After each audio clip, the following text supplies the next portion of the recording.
the original government, which is Netanyahu's far-right government, absolutely they don't have a lot of trust. Jotam, firstly, give us an idea of the atmosphere in Tel Aviv at the moment.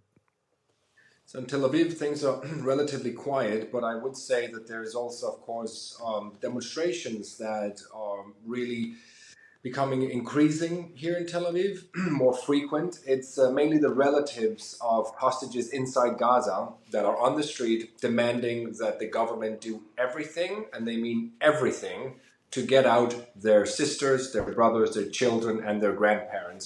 So there's a lot of tension actually among Israelis because the mood is seemingly changing right now. The support for an immediate ground offensive has actually decreased in the past week or so. Now it's roughly 49% who think that Israel should delay the ground offensive. And it's mainly because they would like for this window of opportunity to be open for a bit longer to get out the hostages.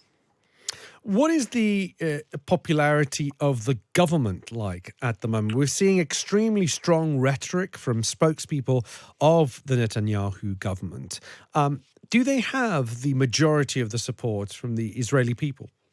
I think it depends on who you ask, really, Right. first of all. Also, which kind of government you mean, because if you mean the original government, which is Netanyahu's far-right government, absolutely they don't have a lot of trust. But because Netanyahu expanded his government a couple of days after the war to include former defense minister Benny Gantz and his National Unity Party, there is more support now to that constellation.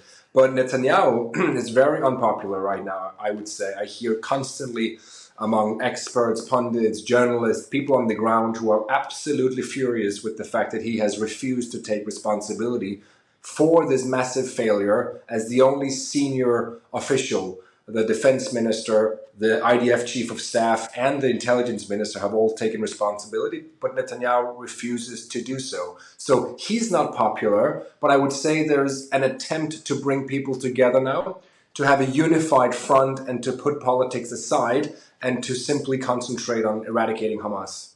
I want to come back to the relatives of the hostages that are still in Gaza. From what I've been reading, they're extremely upset because they haven't been able to meet with Netanyahu or any of his government. Is that still the case?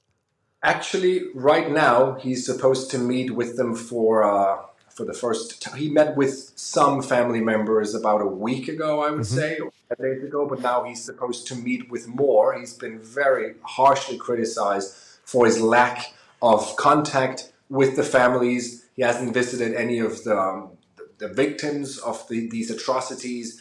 And the defense minister has also been criticized for not engaging enough.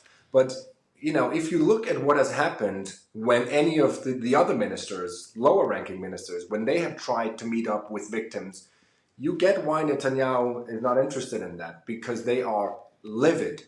I can count at least 5 examples of Israeli ministers showing up at hospitals trying to comfort victims, and they're being shouted at, not only by the victims and the relatives, but also by doctors who curse them.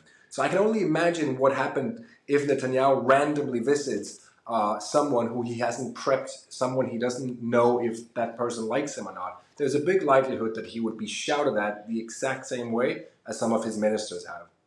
Has there been any significant public reaction to what we saw happen in New York at the UN last night, where there was a vote, overwhelming support for a humanitarian pause when it comes to Gaza and what's going on in Gaza in order to get aid in on the ground? Now, the UK abstained from that vote, along with countries like Germany. Of course, the United States rejected the vote. But has there been a reaction among the Israeli people on which countries voted for or against or even abstained? I think under normal circumstances, this would be a topic of conversation. But because this situation is so complex, there are so many layers to this. I think the last thing that Israelis worry about right now is what the UN says and what other countries are saying about Israel. There's simply so many wounds to heal, so many decisions to make. There's so much turmoil politically, internally. So it's not something that I hear when I speak to people. And if I do, it's the usual, well, UN hate us anyway, so we're Right. not expecting anything from them.